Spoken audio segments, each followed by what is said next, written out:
Aplauda ele bem forte, amém. Aleluia. Pastor Leandro, glória a Deus.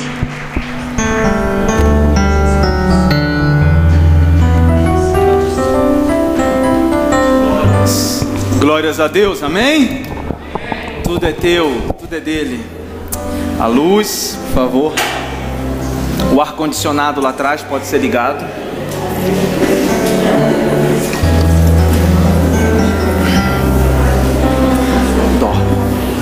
Dó.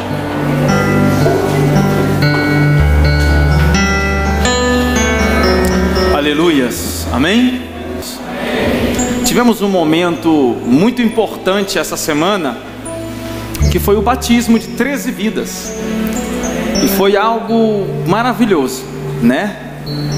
Maravilhoso em dois sentidos, porque sou pastor e sempre quando a gente batiza vidas, quando a gente realiza este ato, não apenas cerimonialístico, mas esse ato de transformação visceral e de memorial àquilo que Deus fez também, que Jesus fez em nossa vida, é uma alegria grande. Mas também por ter batizado o meu filho amado Bernardo, né? E é uma alegria ser pai, ser pastor e ele decidir se batizar. Eu não entendo quando às vezes algumas pessoas dizem assim: pastor, é muito difícil, pastor, a obra é muito árdua. Quando Jesus diz para a gente ter bom ânimo, porque Ele está conosco. E é maravilhoso, é tão maravilhoso ser evangélico, é tão maravilhoso ser pastor, que há mais alegrias do que dor de cabeça. São 100 alegrias para uma dor de cabeça, então não posso reclamar da dor de cabeça. Elas existem, elas virão, elas têm vindo, mas elas não são o motivo principal, visceral, para que eu possa olhar para trás e desanimar da chamada, da vocação que Deus tem me dado e dado a qualquer pastor que tenha recebido essa vocação. Então, a todos os batizados que agora não são batizandos, são batizados, que a igreja, uma salva de palmas, amém?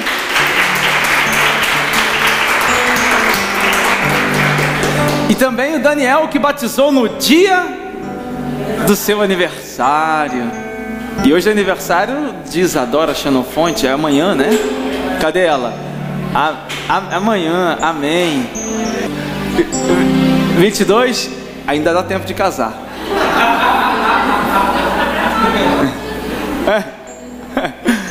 E a irmã de Isadora casou, né? Foi na sexta-feira.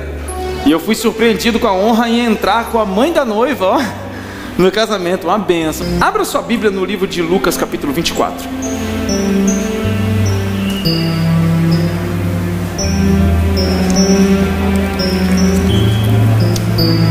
Lucas 24, o 13 em diante.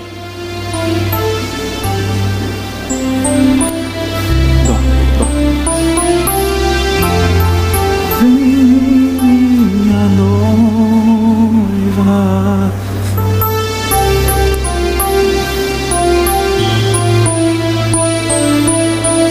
feche seus olhos nessa noite. Senhor, queremos ouvir a Tua voz, ó Pai amado, e que nesse momento, ó Senhor Deus, só a Ti, ó Pai, nós possamos escutar, que o nosso coração venha se acalmar, que o nosso coração venha a encontrar esta paz, esta tranquilidade diante de Ti, que possamos, ó Senhor Deus, cessar de todas as preocupações, ó Pai, que tem nos assolado, ó Senhor Deus, lá fora, e todas as angústias, tudo aquilo que tem tentado tirar a nossa paz do nosso dia a dia, que possamos nos centrar em Ti, que possamos, ó Senhor Deus, ouvindo, compreendendo, entendendo, executar. Ó Senhor, eu Te peço, Pai, Vem com a tua calma, com a tua mansidão. Vem com o teu espírito doce, ó amado noivo. Vem sobre a tua casa. Somos a tua casa, vem sobre nós. Vem sobre nós. Vem, minha noiva.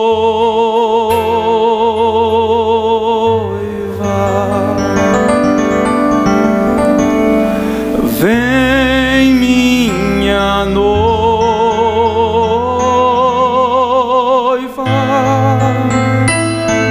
Vem me abraçar.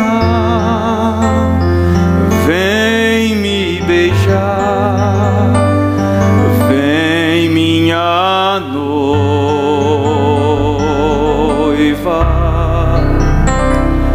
Vem, minha noiva. Você sabe cantar? Diga a ele. Vem, minha noiva.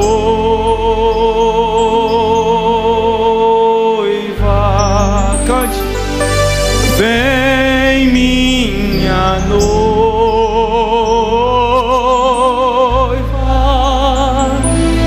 Vem, vem me beijar. Vem, minha noiva. Vem, minha noiva.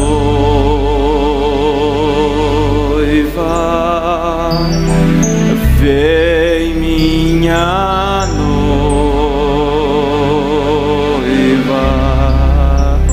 O meu lindo noivo. Diga a ele.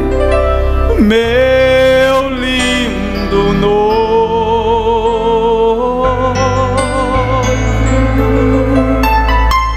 Vim te abraçar, vim te beijar, meu lindo noivo,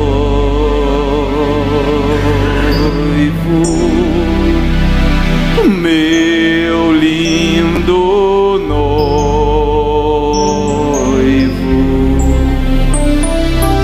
Queremos te abraçar, ó Deus. Queremos te encontrar, te beijar. Tua palavra diz, ó pomba, que andas oculta pela fenda das penhas, mostra-me a tua face, porque ela é doce. Eu quero ouvir a tua voz. Sai, porque o inverno já cessou, já se ouve a voz das pombas e o tempo de cantar chegou. Oh Deus, queremos sair da fenda da penha, da timidez, da ignorância espiritual.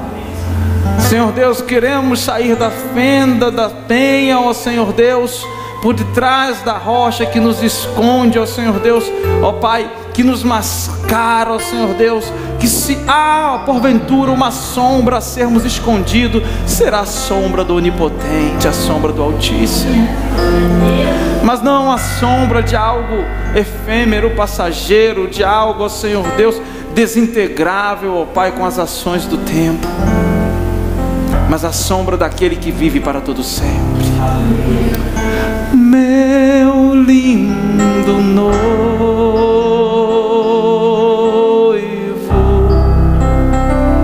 meu lindo noivo,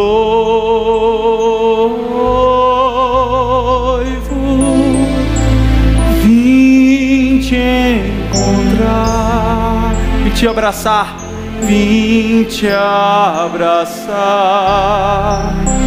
meu lindo noivo,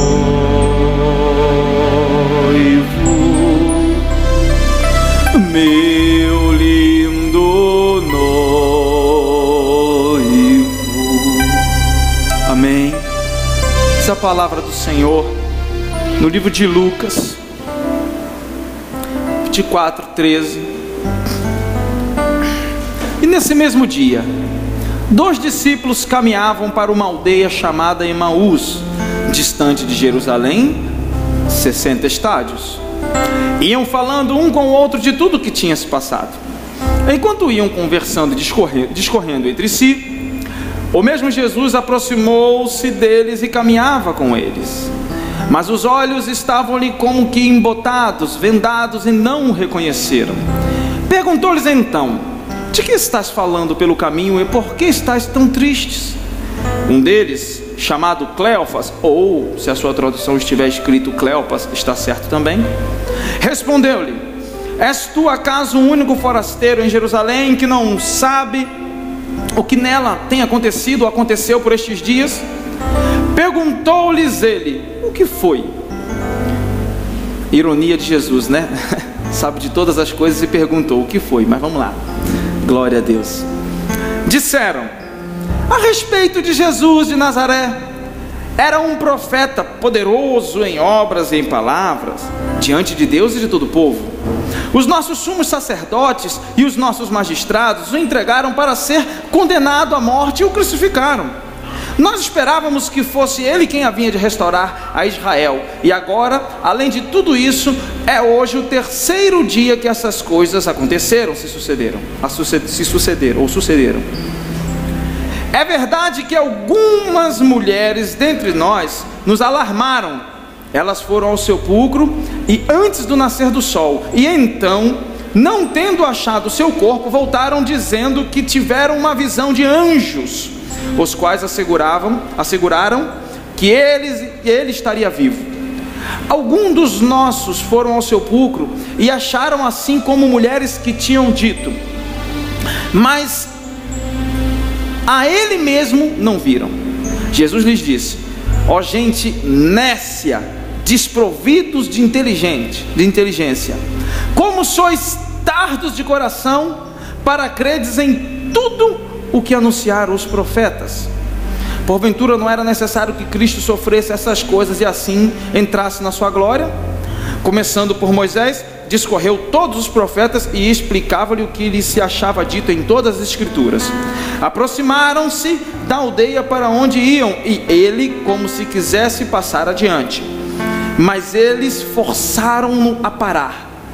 Fica conosco, já é tarde e já declina o dia. Entrou então com eles. E aconteceu que, estando sentado conjuntamente à mesa, ele tomou o pão, abençoou, partiu e serviu-lhe. Então se lhes abriram os olhos e reconheceram a ele, mas ele desapareceu. Diziam então um para o outro: não se nos abrasava ou não queimava o nosso coração quando ele nos falava pelo caminho e nos explicava as escrituras? Levantaram-se na mesma hora e voltaram a Jerusalém. Aí acharam reunidos os 11 e os que com eles estavam, e todos diziam: o Senhor ressuscitou, verdadeiramente apareceu a Simão. Amém? Amém. Glória a Deus. Amados, estamos olhando a história de dois discípulos. Estamos olhando a história de duas pessoas que experimentaram uma tremenda decepção, experimentaram uma tremenda desintegração do ser, experimentaram algo tão impactante em suas vidas, tão marcante, que resolveram se aprisionarem em uma memória negativista acerca de tudo aquilo que vos havia sido anunciado em vida pregressa, e se apegaram apenas naquilo que era traumatizante e que era uma parte que carimbava o seu ser como algo provido de falência. Eram dois discípulos que estavam experimentando a falência pessoal, mas a falência almática. Porque quanto à falência que não é espiritual ou almática, quanto à falência biológica, ou à falência de uma empresa, ou à falência de qualquer outro setor da sua vida, há vários tipos de forma para que você possa poder, como diz o poeta, a música, levantar, sacudir a poeira e dar a volta por cima. Mas as piores falências que podemos experimentar é a falência almática, é a falência espiritual. É quando aquilo que nós acreditávamos como vida no nosso ser passa a não ser mais vida.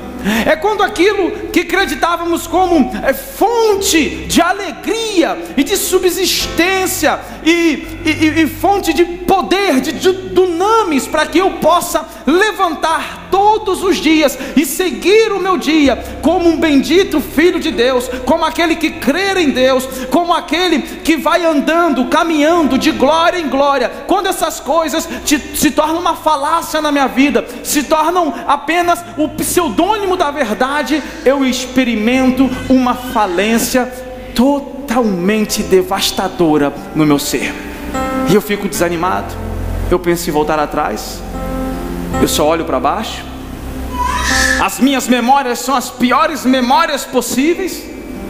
As minhas memórias são as memórias de algo que me foi anunciado, mas não se cumprira como verdade. Então eu fui enganado, e quando eu sou enganado pelo meu sócio, eu perdoo. Mas quando eu sou enganado por algo que é transcendente, como posso fazer para vencer isso? Como eu posso fazer me sentindo enganado por uma promessa divina, se eu não posso pegar Deus e esganar a Deus? Como fazer? Como eu posso passar por cima disso? E como eu posso viver a minha vida dentro de um propósito de vida em que a vida não tem propósito? Porque Deus te criou com propósito. Eu não acredito que Deus criou você como imagem e semelhança dele para andar como derrotado. Eu não estou falando de dinheiro, meu irmão. Não estou falando de você andar com 5 reais no bolso ou com 5 mil. Porque eu conheço muito mais vitoriosos com 5 reais no bolso, e conheço pessoas derrotadas com 1 milhão no banco. Porque tem gente que é tão miserável, tão pobre, que a única coisa que ele tem é dinheiro e mais nada. Portanto, a virtude do ser não está naquilo que ele tem, mas naquilo que ele é. Amém? Então nós estamos olhando a vida de 2 discípulos que desanimaram, que estavam caminhando, voltando para Emaús, uma aldeia quente, sem expectativa. Haviam caminhado 12 quilômetros. 2 discípulos, 2 homens que haviam saído para ver Jesus, para ver o seu reino estabelecido, para ir para Jerusalém e encontrar uma festa, com uma expectativa gloriosa. É como você vir à igreja com uma festa de ver a sua vida transformada, mas chega aqui, você tem uma notícia devastadora, e você diz: poxa, eu fui lá para encontrar vida e saí morto. Se for morto, para que tenha vida e abundância, porque só pode ressurgir em Cristo quem morreu um dia, e é morrer para si mesmo. Amém, isso é válido. Morrer para a sua própria vontade, morrer para o seu egoísmo, morrer para a sua soberba, morrer para tudo aquilo que traz morte, para que você possa viver para aquilo que traz vida em você. Amém? Isso é válido. Agora, quando você sai com uma expectativa de vida, e essa expectativa não é suprida, e muitas das vezes não é suprida, porque há um embotamento sensorial, visual, há um embotamento. Os olhos estão olhando apenas para aquilo que é morto, e não olha para o que é realmente vida. 12 quilômetros andando.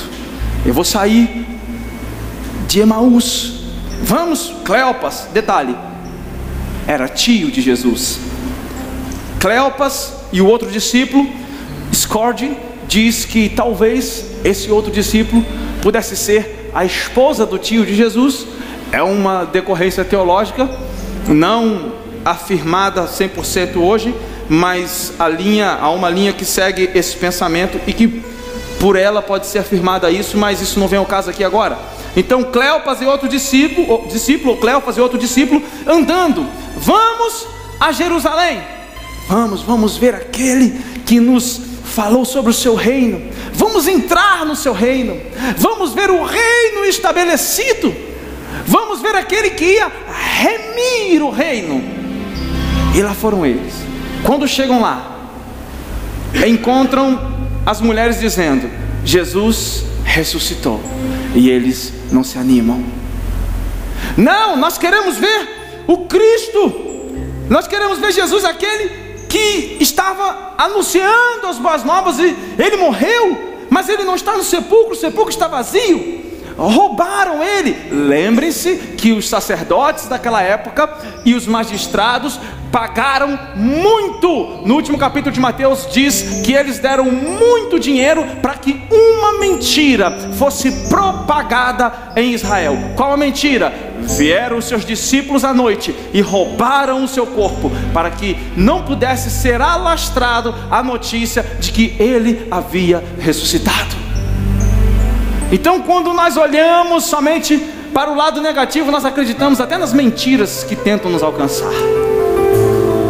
12 quilômetros andaram, não sei quanto tempo eles levaram, mas de repente voltam desanimados, voltam sem a perspectiva daquilo que era vida.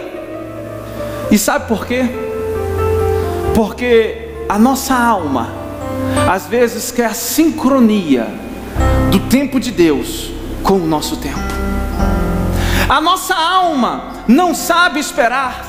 O nosso espírito, o nosso homem interior diz: calma, vai acontecer, no tempo certo vai acontecer. Mas o mundo, o exocosmo emotivo dentro de nós diz: é no meu tempo, é agora. E nós queremos sincronizar o kairos de Deus com o nosso cronos. Preste atenção, o tempo de Deus não é sincronizado com o tempo da alma. Por mais que o tempo de Deus esteja sendo realizado com a ressurreição da vida em minha história, eu interpreto como sexta-feira da paixão da minha alma e não reconheço a ressurreição da vida na minha vida. O que isso quer dizer? Quando eu desincronizo a minha emoção com a vontade de Deus, a vontade de Deus vem como vida e ressurreição, e eu interpreto como morte. Quando ele vem com a ressurreição, eu ainda estou na sexta-feira da paixão, o dia que ele foi crucificado. E as pessoas olham para você e dizem: o milagre está acontecendo, o milagre está vindo, e você não enxerga. Você diz assim: ele morreu, não tem jeito, a minha esperança foi embora, acabou-se tudo. Mas ele ressuscitou. Eu estou falando, as mulheres estavam falando, e diz o piadista cristão, se é que eu posso chamar assim, que Jesus apareceu primeiro para as mulheres, que é para a notícia se espalhar mais rápido. Eu não acredito nisso. Mulheres, vocês são uma bênção. Amém? Glória a Deus. Amém? Meu Deus, se fosse para homem também ia chegar tudo distorcido do outro lado. Amém? Porque as mulheres são detalhistas. As mulheres são detalhistas. Então, e a graça de Deus é tão maravilhosa. Sabe por que ele apareceu para as mulheres? Pense comigo. As mulheres e as crianças eram os marginais da sociedade. Não se contavam mulheres. Me diz o nome das filhas de Adão. Me diz o nome de quantas mulheres tinha na multiplicação dos peixes. Não tem. Há 5.000 homens e as mulheres? Cadê as mulheres? Ninguém, não era contada. Quando Jesus aparece, ele diz: eu vou aparecer para as mulheres, para aquelas que são discriminadas. Eu vou aparecer para elas, e as primeiras que vão me ver, e as primeiras que vão dar o anúncio da ressurreição, serão aquelas que ninguém dá valor. Eu vou aparecer para elas. Então aplauda, alçar um pau para as mulheres.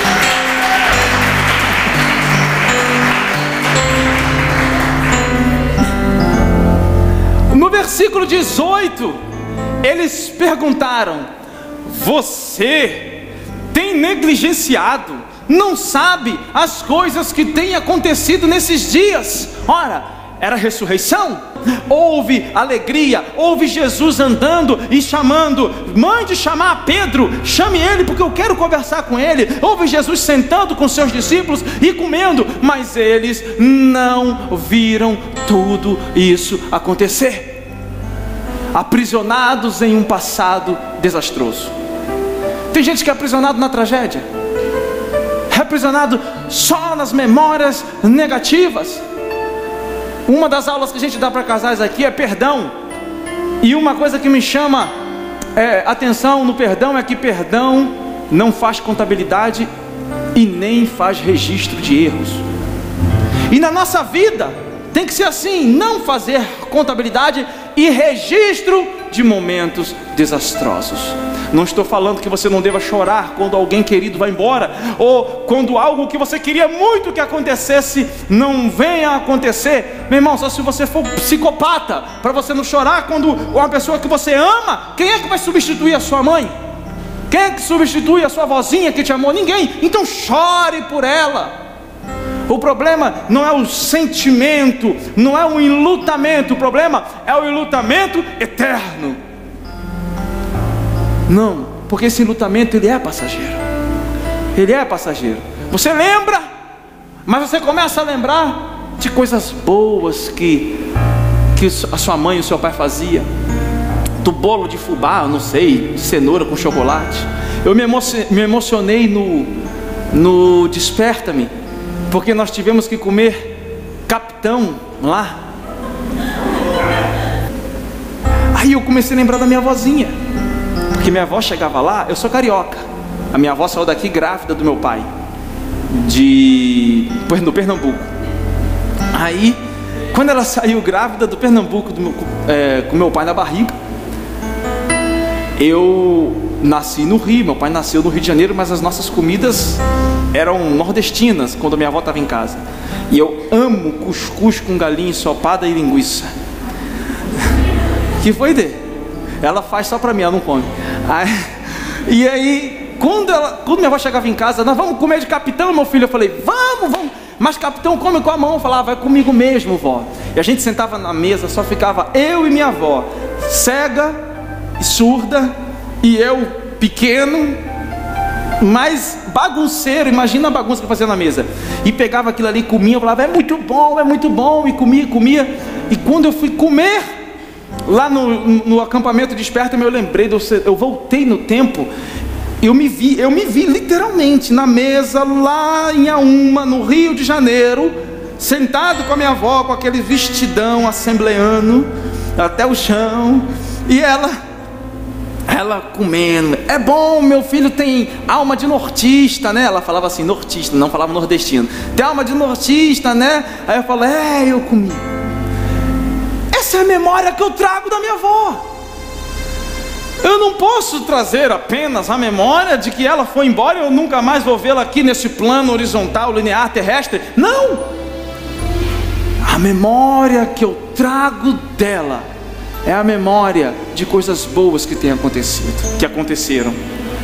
E às vezes nós ficamos, fulano me disse uma coisa, não aconteceu, e cada vez que eu olho para ele, eu trago aquela memória à minha mente, eu trago a existência, o passado, e sofro o passado com as consequências de hoje no meu corpo físico, de algo que já passou e que nem existe mais. Era assim que estavam esses discípulos no caminho de Emaú. Geralmente tais tipos de pessoa como eles são aquelas que são leais a esse tipo de tragédia. Tem gente que é leal. Ele diz, não pastor, eu não posso esquecer, eu sou leal com a minha tragédia. Irmão, não, eu não posso ser um traidor. A minha tragédia está há tanto tempo comigo, se eu largar ela agora, o que vai ser de mim? Irmão, larga esse demônio. Larga isso, pelo amor de Deus. Fica vivendo com a tragédia. Fica vivendo, larga. Eu posso falar de tragédia. Eu sei que todo mundo tem a sua tragédia. Todo mundo aconteceu algo ruim. Mas eu lembro que quando nós orávamos, levantávamos clamor por causa da enchente de Itajaí. Tenho família lá. Hoje meu pai mora lá, minha mãe mora lá, todo mundo mora lá. Eu pastoreei naquela cidade, nós pastoreamos, eu e a pastora Denise eu aceitei a Jesus naquela cidade, a pastora Denise não, mas nós pastoreamos Itajaí, Navegantes, e nós vimos aquela cidade embaixo d'água, a casa dos meus primos, o carro do meu pai com 3 carros em cima, e água até o teto, e o pessoal andando de barco no meio da rua. E hoje o pessoal ri. Um pastor que eu conheço, sabe o que ele diz lá? Essa enchente foi um milagre em Itajaí. Aí nós perguntamos, por quê? Porque foi as águas de Deus batizando a cidade. Essa cidade será salva, toda ela. E houve um avivamento. Pastores egoístas, pastores prosélitos, sectaristas, que faziam segregações de a minha igreja e não sei o que, se você não fala em línguas, você não é de Deus, e você fala língua. Se uniram, abriram as suas igrejas e não teve culto durante mais de um mês, porque as igrejas estavam abertas para receber o povo, para poder cobrir o povo, alimentar o povo, dar leite para o povo, dar roupa para o povo, dar dinheiro para o povo, e eles se uniram. Amém? Meu irmão, se você não quisesse se unir por bem, a água de Deus, e essa água vem com lama, vem com tudo, vem para que você possa mudar a sua mente. Amém? E os pastores entenderam. E hoje a cidade é uma bênção. Você vai lá, as igrejas grandes, pessoas adorando o seu café de pastores com 2.000, 3.000 pessoas nos cafés, coisa linda acontecendo. Amados, eles não guardaram a memória da tragédia. Quando eles lembram da enchente, eles lembram. Depois da enchente, Itajaí era uma espiritualmente. Antes da enchente, Itajaí era uma espiritualmente. Depois da enchente, Itajaí é outra. Não faça registro.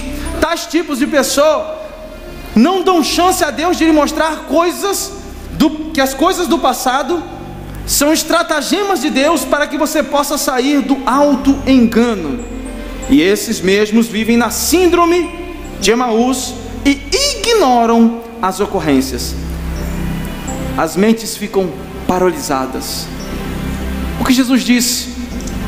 Ó nécios, embotados no entendimento. A palavra nécios aí, literalmente no grego, é desprovido de inteligência. A palavra nécio aí é não inteligente. É porque o pudor literário não nos permite falar burro, mas é o que Jesus falou.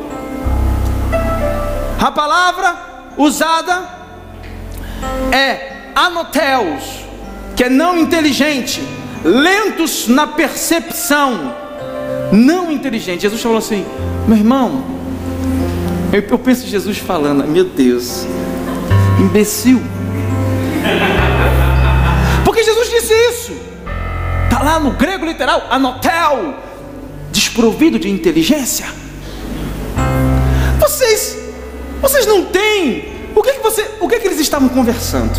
Eles estavam conversando sobre as promessas e tudo que os profetas haviam falado. E mesmo assim não entende. É como você lê algo. Está aqui. Tem um demônio eletrônico aqui no negócio. É esse aqui, tá? É aqui mesmo, licença. Pronto. É como você lê. Hugo, cadê o nosso amigo Hugo? Abaixa os outros microfones, por favor. É como você lê suco de acerola, água, polpa de acerola, leite, se você gostar de leite, e açúcar. Ele diz, não pode ser com açúcar. Com açúcar está errado, tem que ser com sal. Tem que ser com sal. Era isso que Jesus estava falando. Vocês estão lendo e não estão entendendo o que aconteceu. Porventura, não estava escrito que porventura o vosso Cristo tinha que padecer na mão dos homens, ser crucificado, morrer e ressuscitar ao terceiro dia. Aí sabe o que acontece? O coração queima e eles ainda assim não entenderam, porque estavam olhando a memória da tragédia. Estavam olhando para trás. São pessoas que vivem em suas vidas com um propósito solidário da maldade para consigo mesmo, e se esmurram no luto do seu ser, não conseguem se apropriar daquilo que Deus está fazendo por ela hoje. Pois quando me prendo ao passado, perco o melhor de Deus no meu futuro.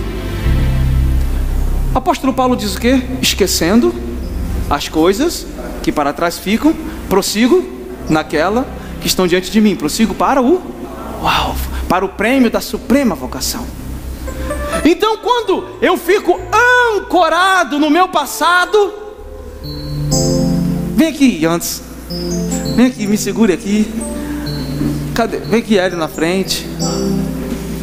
Antes, não fica aí. Está aqui o meu passado. O meu passado quer me dar um impulsor inaguê. Tá aqui, ó. Pode segurar aqui. Que homem me agarrando toda terça e quinta, 2 horas mesmo lá no jiu-jitsu, um monte de homem me agarra, não tem problema não. Amém? Aqui é o meu passado. Só que o meu passado tá aqui. Eu posso soltar do meu passado e ir para o meu futuro, que é bênção. O meu futuro é bênção. Tá Jesus na minha frente. Ó, já trocou, era a pastora Denise. Tá aqui. Só que eu sou assim, olha. Me solta, passado. Me solta. Não me pega não, passado. Me solta, passado. Eu quero ir pro meu futuro. Me solta. Minto, me engano, me esmurro no luto do meu auto-engano, no engano do meu ser, que olha apenas para o meu lado frágil e fico com comiseração, de autocomiseração, e porque enquanto eu estou pegado no meu passado, enquanto eu estou dizendo, porque aconteceu isso comigo, eu sempre vou encontrar alguém que se alimenta da minha miséria, que se retroalimenta da tragédia do meu ser, e aí o que acontece? Ele fica com pena de mim. Aí eu digo, uau, tem alguém que me ama, tem alguém que olha pra mim, tem alguém que fica me... É desse jeito mesmo. Tem alguém que, eu não sou invisível, as pessoas olham pra mim, e não é assim que Deus quer. Deus quer apenas que você solte.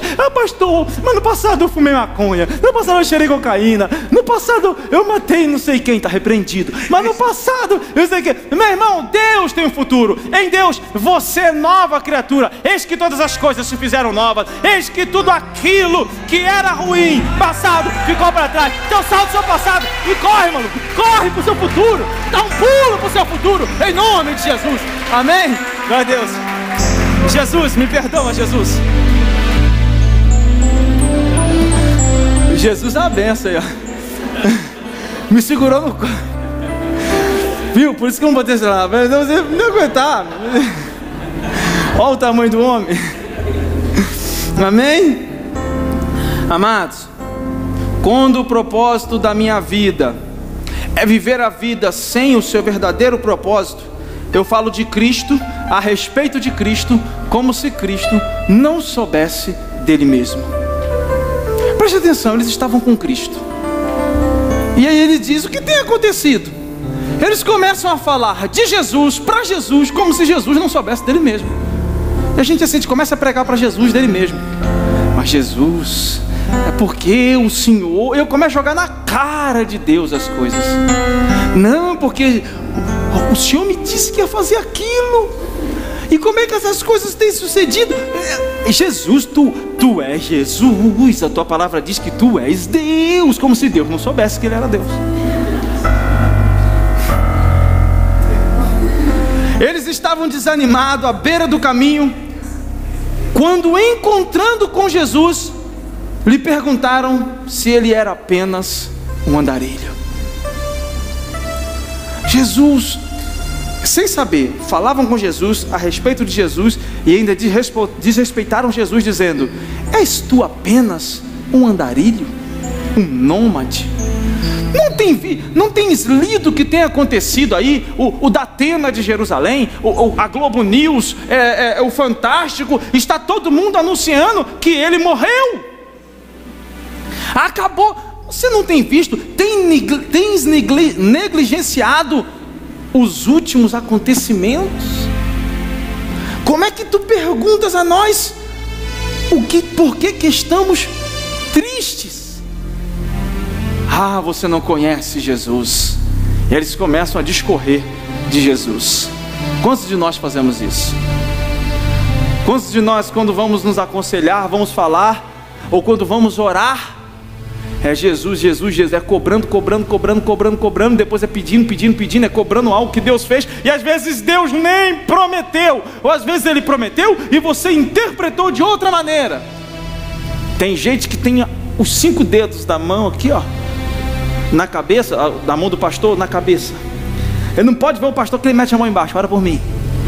Aí, já está marcado. Aí Deus vem, eu gosto quando o irmão diz assim, pastor, eu fui num lugar, e um homem ungido, eu fui na conferência, eu não sei, eu estava orando, e Deus me disse que vai me usar, e Deus me deu um ministério, e Deus vai me dar isso aqui. Ele falou, amado, amém, é bênção de Deus. Ele não sabe o que primeiro tem que vir. Primeiro vem a morte para depois a ressurreição. Amados, Ele vem, mas Deus me deu uma promessa, Deus vai me usar grandemente.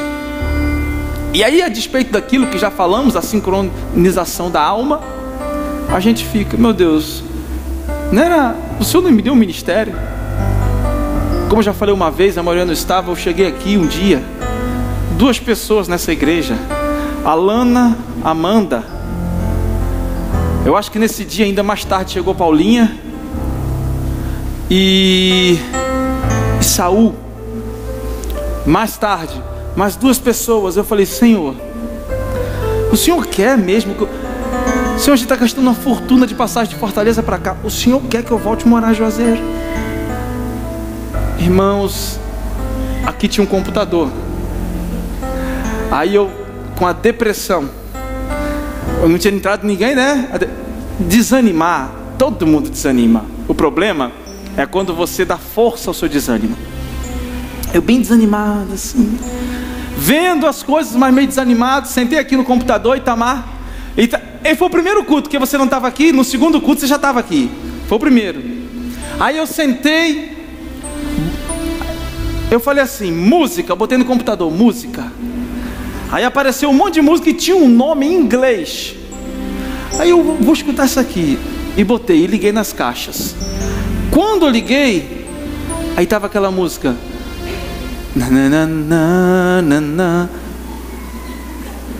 São tantas aflições. Eu tenho um chamado. Como é isso? Eu não vou parar. Aí eu comecei a sempre assim, Deus, o Senhor é muito engraçado. Se a música tivesse em português, eu não ia colocar essa música. Aí estava o nome, eu não vou parar, nananana. Aí depois, eu tenho um chamado, jamais vão me calar. Isso. Aí eu comecei a falar assim, Deus, obrigado. Eu orando, e Deus falando, eu tenho um chamado, eu tenho um chamado. Irmãos, Deus falou poderosamente comigo. Naquela noite eu levantei daqui outra pessoa, e eu não fiquei preso à memória do passado, aquilo que me ancora, me joga para baixo, me faz afundar no abismo, numa região abissal de trevas, escura, onde eu não posso ver a luz brilhar. Olha para cima, meu amado. Você só pode... Mas pastor, eu cheguei no fundo do poço.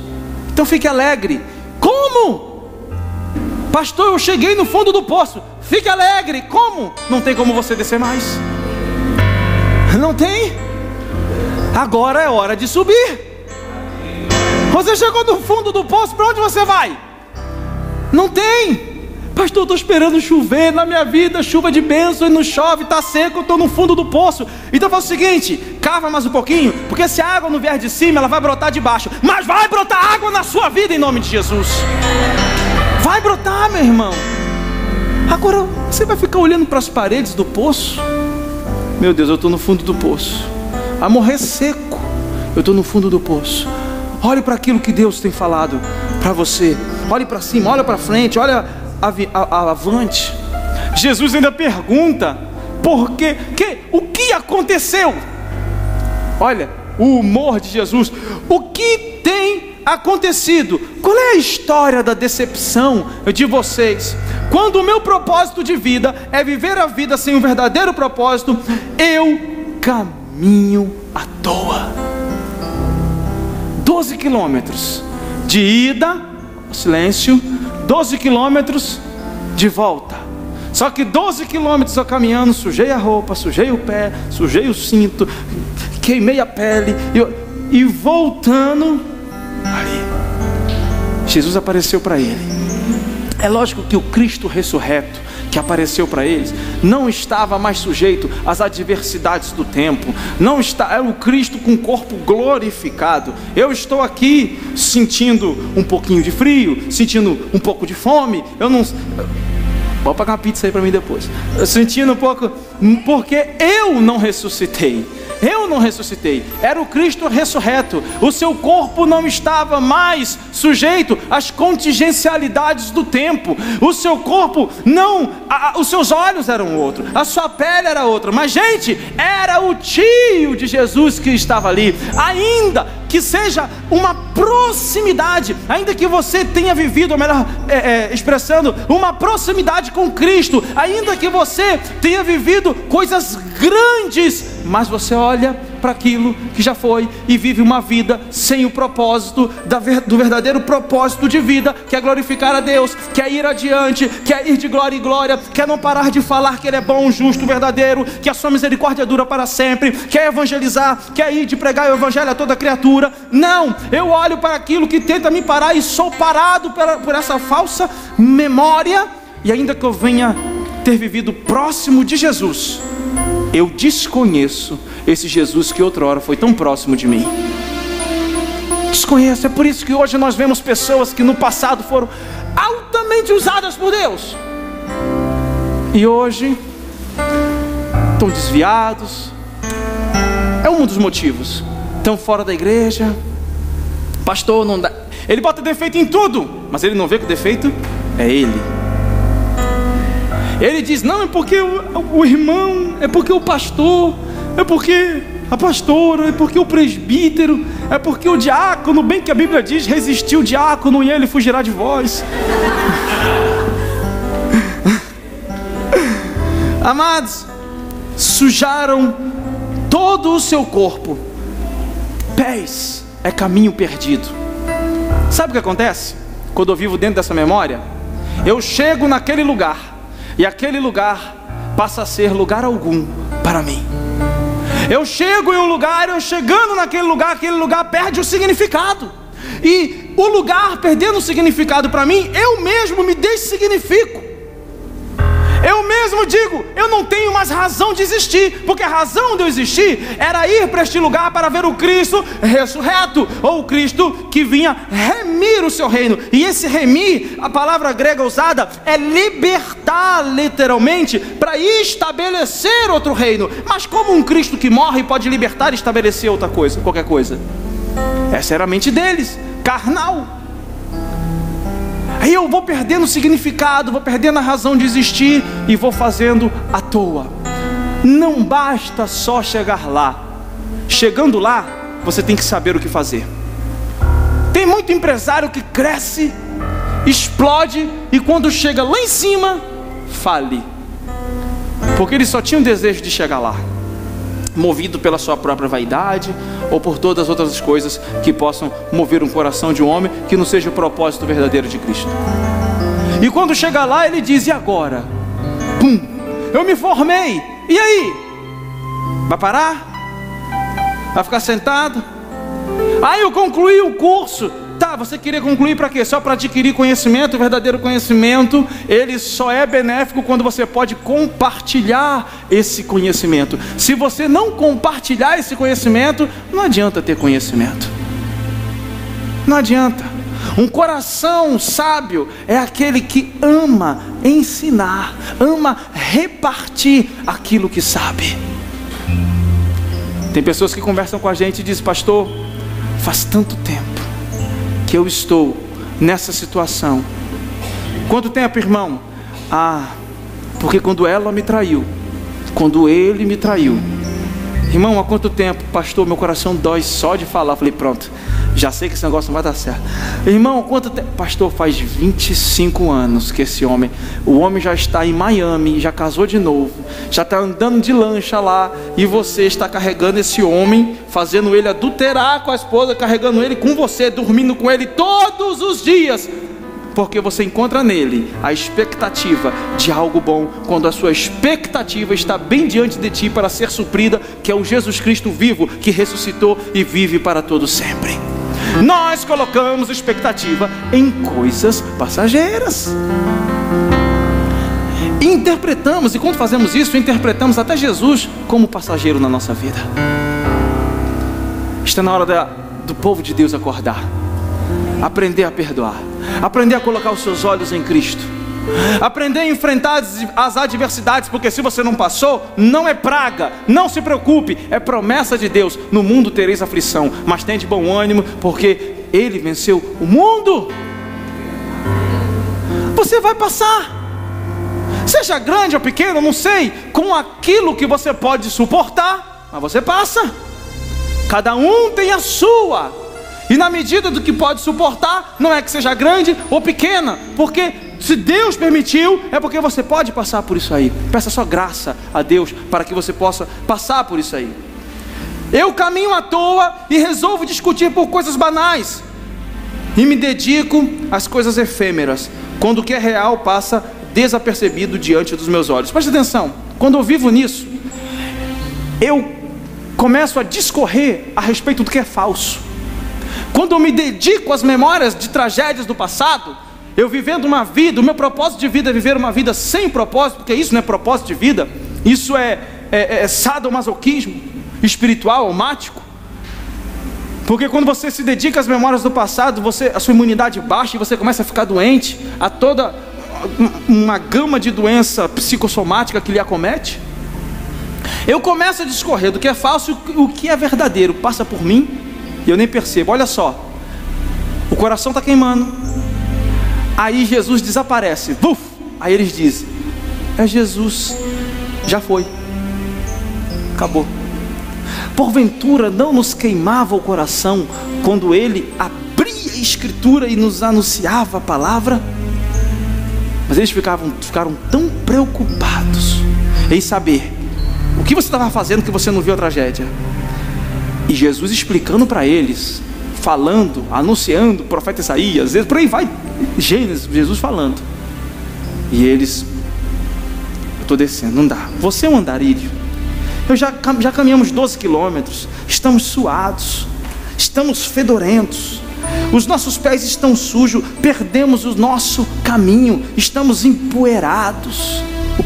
A pior poeira não é a poeira física que tem aí fora, a pior poeira é esse embotamento, essa sombra que acomete os nossos olhos e a nossa consciência nos impedindo de enxergar aquilo que é verdadeiro. Não tem. Tem gente que perde tempo em coisas banais, discutindo hoje é Facebook, o Zap, que é o WhatsApp, o Ingrid, como é que é? O Hi-Free, o Igram, como é que é o nome? Me ajuda. Não, o Instagram, mas tem outro, Bernardo, o WeChat,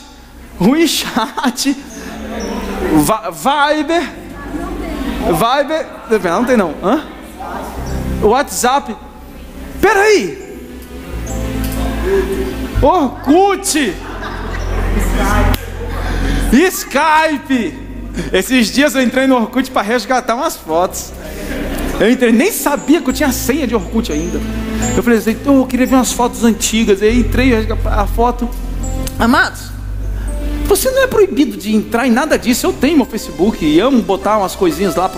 Amo, no dia de folga, antes de manhã, de tarde, de noite, dou uma entrada, não vou ficar o dia inteiro, lógico, tem mais o que fazer, mas amo. Mas eu não tenho WhatsApp e nem quero ter. Eu não participo de nenhum grupo de WhatsApp, nem do grupo da academia, nem no grupo das igrejas, nem no grupo da igreja aqui, nem no grupo dos pastores. Não participo, porque eu leio a Bíblia, eu tenho minhas outras atividades. O que vai sobrar tempo para Deus para orar quando? 4 horas da manhã para pregar aqui com olheira? Não que nós não vamos a orar de madrugada, mas eu vou ter que aumentar a carga de oração, ou aumentar o horário, o tempo de oração. E aí? Aí eu olho, nego, toda hora o telefone, pililim, pililim, pililim, pililim, pililim do outro. Você está conversando com a pessoa e brum, brum, brum, brum, brum, brum. Um dia eu estava retiro de carnaval, tinha uma pessoa do meu lado que eu não estava aguentando. Eu não conseguia conversar com a pessoa. O que é isso, meu irmão? O seu telefone está morrendo afogado? Eu perguntei. Meu irmão, eu fico danado, eu fico doido. Ele, não, é a pessoa no WhatsApp. Esse povo não tem o que fazer não, que fica conversando o tempo inteiro. Às vezes, irmão, eu não sei, mas já estava em mais de 3 mil, em 2012, o Brasil, em 2013, o Brasil já era o segundo maior país em usuários do Facebook. E era o país, só perdia para o Japão, se eu não me engano, nessa época, eu acho que hoje até passou. O país que ficava online no Face por mais tempo era o Brasil. É por isso que a igreja cresce e não transforma a sociedade. A igreja cresce, mas a violência cresce. A igreja cresce, mas o divórcio aumenta. A igreja cresce, mas os homicídios crescem. A igreja cresce, mas temos 25 pessoas por dia se matando, suicidando. A igreja cresce, em vez de ser um orgulho, é uma vergonha. Porque só é um orgulho quando o reino é estabelecido.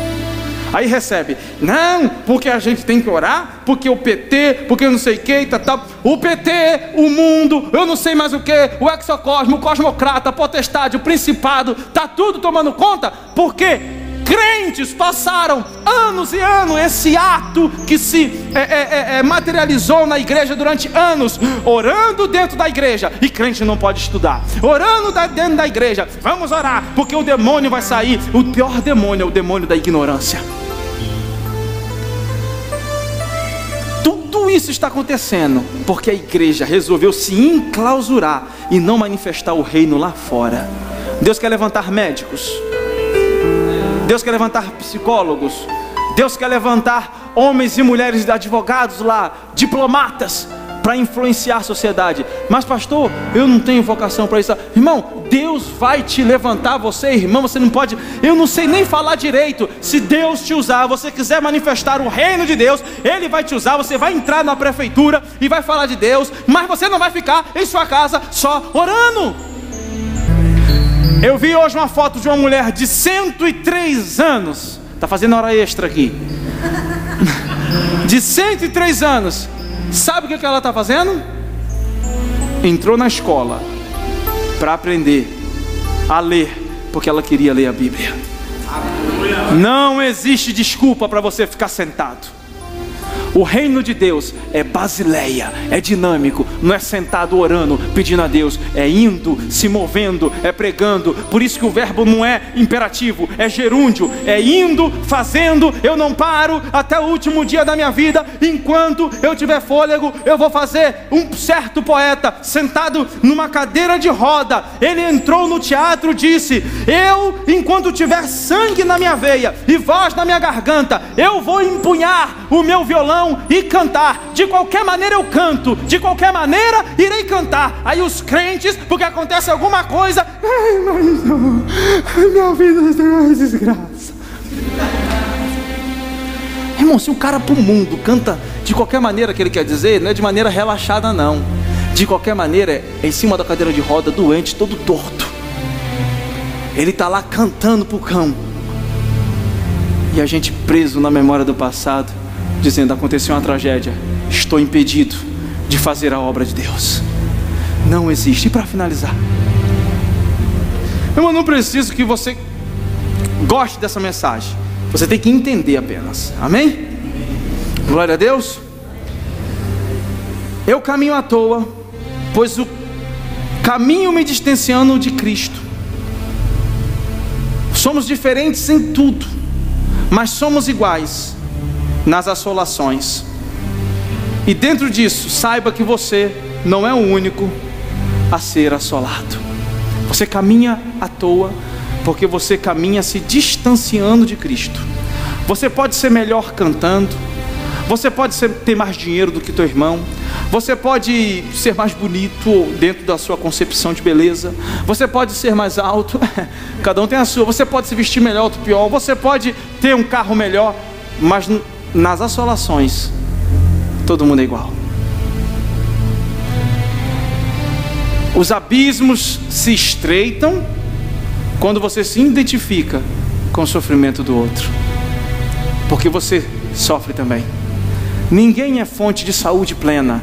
Saiba que todo aquele que se autodesigna como fonte de saúde plena é o mais doente do grupo, é o mais doente de todos aqueles que estão com ele. Ninguém é feliz o dia todo, 365 dias por ano. Mas o apóstolo Paulo diz: em tudo aprendi a andar contente. Nunca mais vou me casar. Está repreendido. Está repreendido. Pastor, eu já reprovei 3 vezes. Faz de novo essa prova. Faz de novo. Um dos maiores médicos de Goiânia reprovou 13 vezes o vestibular. 13. Tinha gente que já estava lá na frente, já não sei que período, e ele ainda ia começar a faculdade. Faz de novo. Persevere. A Bíblia diz no livro de Números 14 que Deus encontrou outro espírito em Josué e Caleb. Por quê? Porque perseverou e eles entraram na terra prometida. Espírito de perseverança. A Bíblia nos diz que Deus não nos deu um espírito de medo para que andássemos outra vez em temor, mas um espírito de ousadia. Ousadia. Ousadia. Se coloque de pé.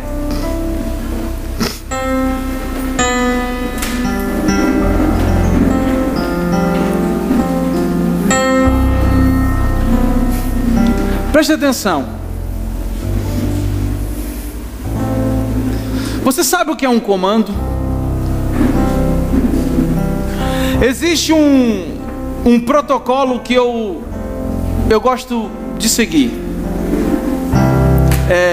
Não é que você seja proibido de pensar ou tenha que ter o seu pensamento anulado, mas um comando de uma pessoa que está na frente e está vendo algo que você não está vendo, jamais pode ser discutido. Eu imagino os sacerdotes, os levitas com Josué dizendo: não vou dar essa volta em Jerusalém não. Não, Josué, você está doido. Buzina. Que história é essa de buzina derrubou? Você conhece alguma história fora a Bíblia que buzina derruba muro? Você já viu algum pedreiro falar o seguinte: eu estou tão cansado? Por que não? Porque hoje eu buzinei à vontade, derrubei um muro gigantesco. Você já ouviu? Não. Com Gideão, iam enfrentar mais de 130 mil. Aí o que acontece? É muito povo que está contigo para que eu dê os medianitas na sua mão. Juízes capítulo 6 e capítulo 7. Faça o seguinte, Gideão, pergunta aí quem está com medo. Voltam 22 mil. Agora faz o seguinte, novamente, manda o povo beber água. Aqueles que lamberem água como um cão voltarão. Aqueles que levarem, pronto, sobrou 300. É com esses 300 que nós vamos invadir o arraial dos medianitas e vamos ganhar. Meu irmão, se o povo estava em crise, eram 132 mil, e Gideão saiu acho que com 30 mil. Se eles estavam em crise, agora imagine com 300. Como é que não devia estar o coração de Gideão? Se quando Deus chamou Gideão, Gideão estava falando: ai, pode ver quantos ais. Gideão parecia que estava com enxaqueca, ou sei lá, apendicite. Então falava: ai, só isso. Agora o coração de Gideão com 300. Eu imagino o pessoal questionando: Gideão, não foi Deus que falou isso não. Isso é vaidade, Gideão. Você quer ganhar com um pouquinho para você dizer que você é o cara. Você vai voltar lá dizendo: com um pouquinho eu ganhei, você é o cara. Isso é vaidade. Meu irmão, não era vaidade, era comando. Era comando. Sabe qual era o comando? O comando é: fiquem em Jerusalém. Sabe o que eles fizeram? Voltaram para Emaús. Emaús representa a base daquilo que é representado em mim mesmo como a derrota, como lugar do sol que castiga o meu ser, como lugar do desânimo, como lugar aonde é uma base de conforto miserável. Quando registro memórias de tragédia, eu desobedeço os comandos que Deus me deu. Eu me torno rebelde. Isso é muito sério. Desobedeceram, a ordem era ficar em Jerusalém. A mente começa a seguir propósitos de derrota. Sabe o que acontece? O seu GPS espiritual fica perdido. E aí você vai para tudo que é lado. E aí hoje, sabe o que a gente vê? Preste atenção. Um monte de evangélicos, crentes. Eu vou ali porque a irmãzinha não sei do que está ali. Ah não, eu vou aqui. Ela ali, quando ora o fogo desce. Não sei o que e tal. Eu vou ali porque aquele... Aqui, aí vai. Aquele pastor prega muito. Harold Humphrey Trupan Sanders. Ele prega, se ele botar a mão na minha cabeça, algo vai acontecer, eu tenho certeza. E o cara fica correndo com o GPS falho, Itamar. Ele fica onde tem... Ali tem um fogo. Eu vou buscar o fogo. Eu não sei o que. Ali, esse fogo apagou. Ali tem aquele fogo ali. Não, meu irmão, o fogo é dentro de você. O que atrai, e o que chamou a atenção da presença de Moisés, o que chamou a atenção de Moisés na sarça é que a sarça não apenas queimava, porque a sarça queimar no deserto, isso é normal. O que chamou a atenção é que a sarça queima e não se consome. O fogo não para. O fogo tem que estar queimando dentro de você 24 horas. Estou falando para você sair gritando igual um doido no meio da rua 24 horas. Não, é na adversidade você ter bom ânimo, porque tem gente que é alegre, mas na adversidade você não precisa ser alegre, não. Você tem que ter bom ânimo na adversidade. Deus não anula a sua personalidade. Na adversidade você tem que dizer: Deus está comigo. Porque se te mostrares fraco no dia da tua angústia, logo a tua força é vã. Feche os seus olhos. Senhor Deus amado, eu não sei qual é a tua Emaús. Eu não sei o que aconteceu, qual a falência da sua Jerusalém, e por que você está voltando para Emaús. Qual a memória que você registrou na sua mente, carimbou, tatuou, e isso tem se dessignificado. Você tem perdido a automotivação, porque você não pode ser motivado por alguém 24 horas, mas sim buscar essa essência em Cristo que te motiva todos os dias a buscar mais e mais Ele. Eu não sei o que você foi buscar em Jerusalém, a capital da espiritualidade, a representação daquilo que é espiritual, daquilo que é sublime, daquilo que é transcendente, daquilo que é maravilhoso, daquilo que é salvífico, daquilo que é sotero em sua vida, sósia em sua vida, que cura e que salva e que liberta. E de repente você chegou lá e viu que aquilo ali não era vida, viu que aquilo ali poderia ter cara de vida, mas se tornou em morte, se tornou em luto, e te decepcionou, porque você mesmo se decepcionou. Mas eu sei de uma coisa, eu sei que o Senhor Jesus está no caminho contigo. Eu sei que Ele conversa contigo, eu sei que Ele pergunta para você, eu sei que Ele acompanha você até em casa, porque a palavra diz que Ele entrou em casa e Ele era convidado e logo virou anfitrião, porque já estava partindo o pão, e no partir do pão os olhos lhes foram abertos.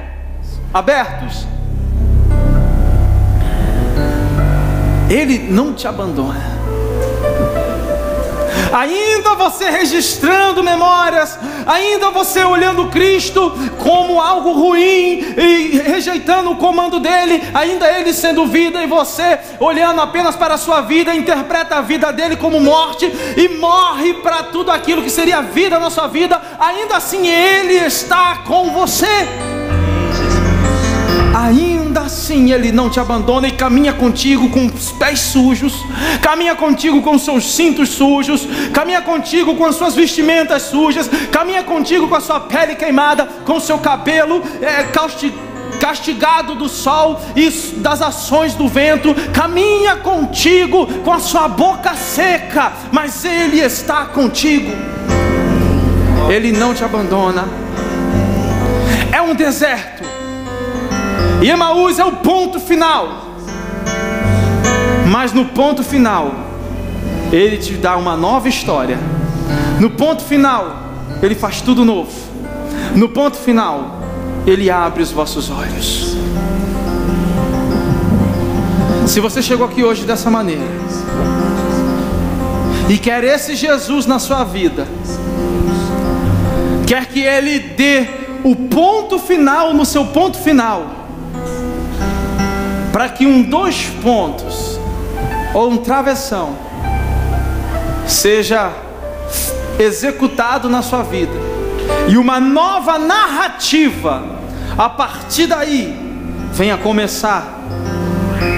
Você que quer esse Jesus que te dá vida e vida com abundância, se você quer esse Jesus, eu quero orar por você nessa noite. Só levante a sua mão. Eu gostaria. Amém. Glória a Deus. Aleluias. Aplauda o Senhor. Vem, Senhor. Vem aqui à frente. Eu gostaria de orar por você. Eu gostaria de orar por você. Pode vir aqui. Um rapaz acompanha o nosso amigo de. Vem aqui. Vem, minha noiva. Vem, minha noiva.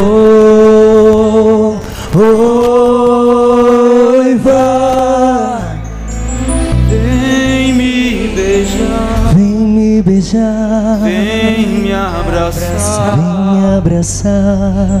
Vem, minha noiva. Vem, minha noiva.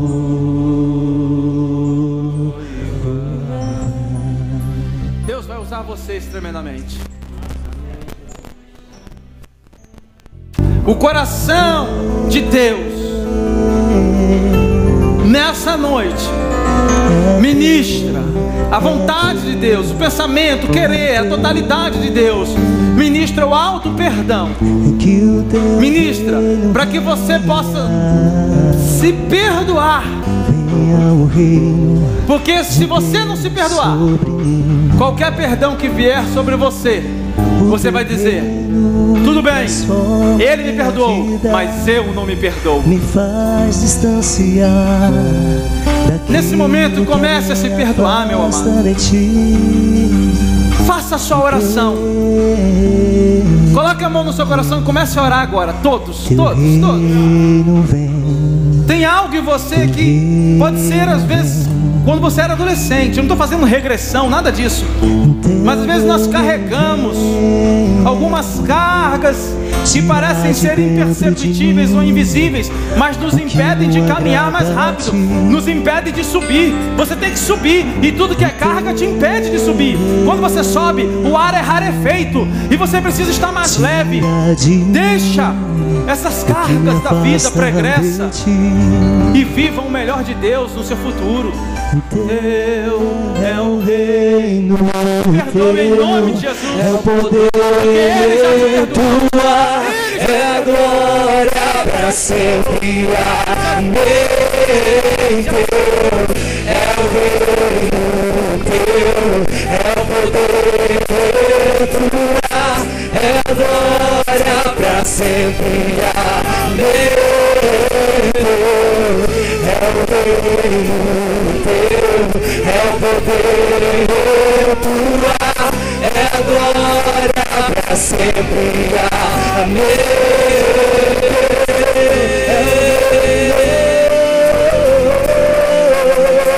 Teu reino se estabelece nessa noite, trazendo cura, trazendo liberdade. Teu reino vem, ele vem, na igreja diz, declare, teu é o reino, teu é o reino, teu é o poder, tua é a glória pra sempre. Amém. Teu é o reino, teu é o poder, tua é a glória pra sempre. Amém. Pra sempre, amém. Pra sempre, amém. Diga assim comigo, assim na terra como no céu. Diga assim na terra como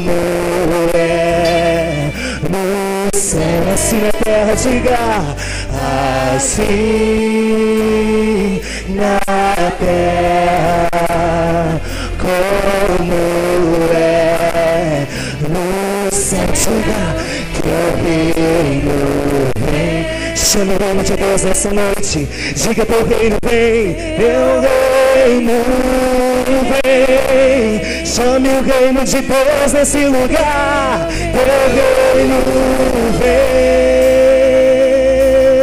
Diga teu reino vem. Diga teu, tudo é teu, Senhor. Diga, e teu é o reino.